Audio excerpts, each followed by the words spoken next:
Assalamualaikum warahmatullahi wabarakatuh. Di sini kami akan menjelaskan mengenai masalah pertumbuhan dan juga perkembangan pada anak. Kami mempunyai kelompok yaitu yang pertama Yuni Amarwati, yang kedua Ivan Faida dan juga Vika Finanda Putri. Kami dari Prodi D3 Kebidanan ITKN Widya Cipta Husada. Baik, untuk slide yang pertama akan dijelaskan oleh saya sendiri, yaitu apa itu pertumbuhan. Jadi pertumbuhan itu merupakan bertambahnya jumlah dan besarnya sel di seluruh bagian tubuh yang secara kuantitatif dapat diukur. Sedangkan perkembangan merupakan bertambah sempurnanya fungsi alat tubuh yang dapat dicapai melalui tumbuh kematangan dan belajar. Itu menurut Waley dan Wong tahun 2000. Lalu, apa itu perkembangan? Perkembangan atau development adalah bertambahnya kemampuan atau skill dalam struktur dan fungsi tubuh yang lebih kompleks pada dalam pola yang teratur dan dapat dinamakan sebagai hasil dari proses pematangan. Di sini menyangkut adanya proses diferensiasi dari sel-sel tubuh, jaringan tubuh, organ-organ dan sistem organ yang berkembang sedemikian rupa sehingga masing-masing dapat memenuhi tugasnya. Termasuk juga perkembangan emosi, intelektual, dan tingkah laku sebagai hasil interaksi dengan lingkungan. Itu menurut Wong tahun 2000. Definisi kembang tumbuh.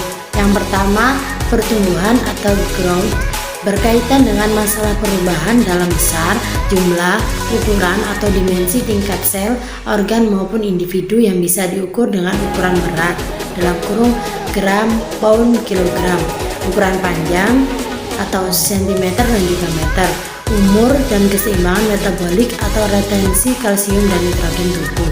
Lalu yang kedua, perkembangan atau development adalah bertambahnya kemampuan atau skill dalam struktur dan fungsi tubuh yang lebih kompleks dalam pola yang teratur dan dapat diramaikan sebagai hasil dari proses pematangan. Di sini menyangkut adanya proses diferensiasi dari sel-sel tubuh, jaringan tubuh, organ-organ dan juga sistem organ yang berkembang sedemikian rupa sehingga masing-masing dapat memenuhi fungsinya. Termasuk juga perkembangan emosi, intelektual dan tingkah laku sebagai hasil interaksi dalam lingkungannya.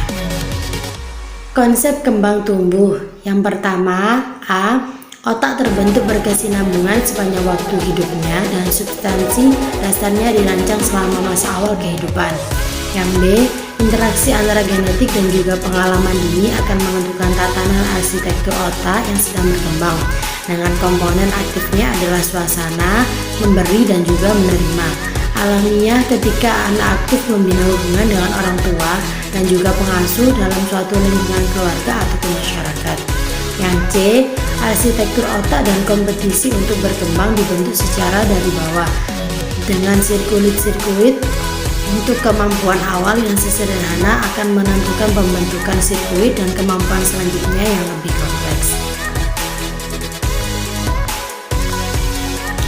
D. Aspek kognitif, emosi dan kapabilitas personal sosial saling terkait buat satu sama lain sepanjang hidup.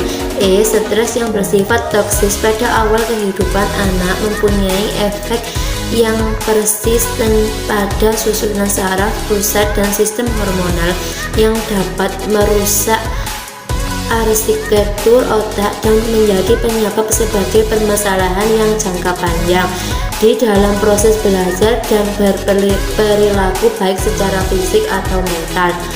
F. Prinsip dasar pengetahuan modern tentang otak memberi gambaran kepada kita bahwa menciptakan kondisi yang kondusif untuk tumbuh kembang anak pada usia dini merupakan langkah yang lebih efektif dan murah dibandingkan mengatasi berbagai permasalahan perkembangan anak yang lebih tua. Aspek-aspek perkembangan pada anak. 1. Gerak halus atau motorik halus adalah aspek yang berhubungan dengan kemampuan anak melakukan penggerakan dan sikap tubuh yang melibatkan otot-otot besar seperti duduk, berdiri, dan sebagainya. 2. Gerak kasar atau motorik kasar adalah aspek yang berhubungan dengan kemampuan anak melakukan gerakan yang melibatkan bagian-bagian tubuh tertentu dan dilakukan oleh otot-otot kecil, tetapi memerlukan koordinasi yang cermat seperti mengamati sesuatu, menjimpit, menulis, dan lain sebagainya. Ketiga, kemampuan bicara dan bahasa adalah aspek yang berhubungan dengan kemampuan untuk memberikan respon terhadap suara, berbicara, berkomunikasi, dan mengikuti perintah dan lain sebagainya. Dan yang keempat, sosialisasi dan kemandirian adalah aspek yang berhubungan dengan kemampuan mandiri anak makan sendiri, membereskan mainan selesai bermain sendiri, berpisah dengan ibu atau pengasuh anak, bersosialisasi dan berinteraksi dengan lingkungannya, dan lain sebagainya. Masalah yang terjadi dalam tumbuh kembang bayi. Masalah tumbuh kembang anak merupakan masalah yang perlu diketahui atau dipahami sejak konsepsi hingga dewasa, yang menurut WHO sampai usia 18 tahun, sedangkan menurut Undang-Undang Kesejahteraan Anak Republik Indonesia Nomor 4 Tahun 1979 sampai dengan usia 21 tahun sebelum menikah. Macam-macam masalah yang berhubungan dengan tumbuh kembang anak diantaranya yaitu A. Gagal tumbuh. Failure to thrive merupakan kegagalan untuk tumbuh di mana sebenarnya anak tersebut lahir dengan cukup bulan, akan tetapi dalam pertumbuhan dan perkembangan selanjutnya mengalami kegagalan pertumbuhan fisik dengan malnutrisi dan retardasi perkembangan sosial atau motorik. Faktor yang mempengaruhi terjadinya gagal tumbuh adalah gangguan psikososial di mana anak tidak mendapatkan kasih sayang dari orang tua sehingga banyak dijumpai pada panti-panti. Ciri gagal tumbuh yang lain adalah secara organik tidak ditemukan adanya kelainan dan secara anamnesa anak ditelantarkan dalam perawatannya. B. Gangguan makan.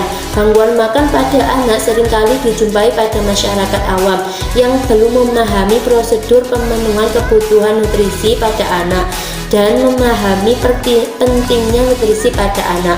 Gangguan makanan pada anak sering kita temukan seperti penolakan makan, gangguan regulasi pada masa bayi, anoreksia dan nervosia, dan bulimia.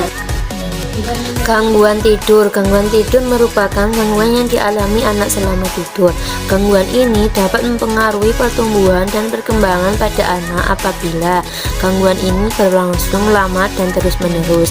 Gangguan tidur dalam hal ini adalah gangguan tidur teror dan gangguan tidur berjalan, somnambulisme. Gangguan tidur teror ditandai dengan anak-anak kadang-kadang sering menangis pada tengah malam, menjerit, merintih, dan lain-lain. Kadang-kadang hal tersebut tidak akan menjadi masalah, akan tetapi hal tersebut bila berlangsung terus-menerus tugas perkembangan anak. D. Enuresis fungsional merupakan gangguan dalam pengeluaran urin yang involunter pada waktu siang atau malam hari pada anak yang berumur lebih 4 tahun tanpa adanya kelainan fisik maupun penyakit organik. Kondisi ini tetap terdapat pada anak umur 4 tahun ke atas, mengingat pada umur tersebut kondisi sphincter eksterna vesika urinaria sudah mampu dikontrol, akan tetapi pada usia demikian tetap belum bias. Hal tersebut dapat disebabkan beberapa faktor, diantaranya yaitu kegagalan dalam toilet training pada anak dan adanya negatif reinforcement atau pemberian hukuman lebih ditekankan daripada pujian, sehingga terjadi kegagalan dalam proses berkemih sehingga dapat terjadi enuresis fungsional.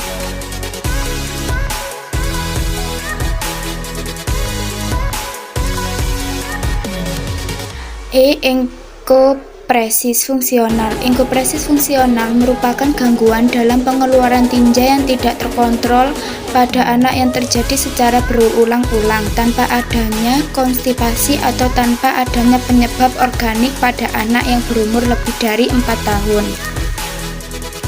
Kondisi demikian dapat disebabkan karena kondisi psikologis pada anak sehingga menyebabkan kegagalan dalam melakukan buang air besar.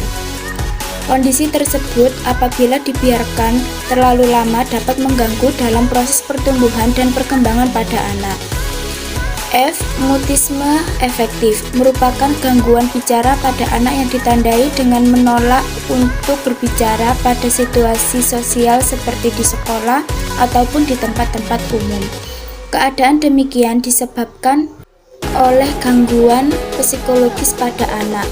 Beberapa ahli mengatakan bahwa mutisme efektif digunakan anak dalam rangka mengurangi perasaan takut, tapi ada juga yang digunakan sebagai penarik perhatian agar selalu diperhatikan. G. Gangguan perkembangan spesifik. Gangguan perkembangan spesifik pada anak tersebut dapat meliputi gangguan perkembangan membaca dan menulis, gangguan perkembangan berhitung, gangguan perkembangan berbahasa, gangguan perkembangan artikulasi, gangguan perkembangan motorik yang spesifik. H. Retardasi mental merupakan gangguan dalam perkembangan di mana terjadi gangguan dalam fungsi intelektual yang subnormal, adanya perilaku adaptif sosial dan timbul pada masa perkembangan, yaitu di bawah umur 18 tahun. Terjadinya retardasi mental dapat disebabkan beberapa faktor, di antaranya faktor genetik atau juga kelainan dalam kromosom, faktor ibu selama hamil di mana terjadi gangguan dalam gizi atau penyakit pada ibu seperti rubella atau adanya virus lain, atau juga faktor setelah lahir di mana dapat terjadi kerusakan otak apabila terjadi infeksi seperti meningitis, ensefalitis, dan lain-lain.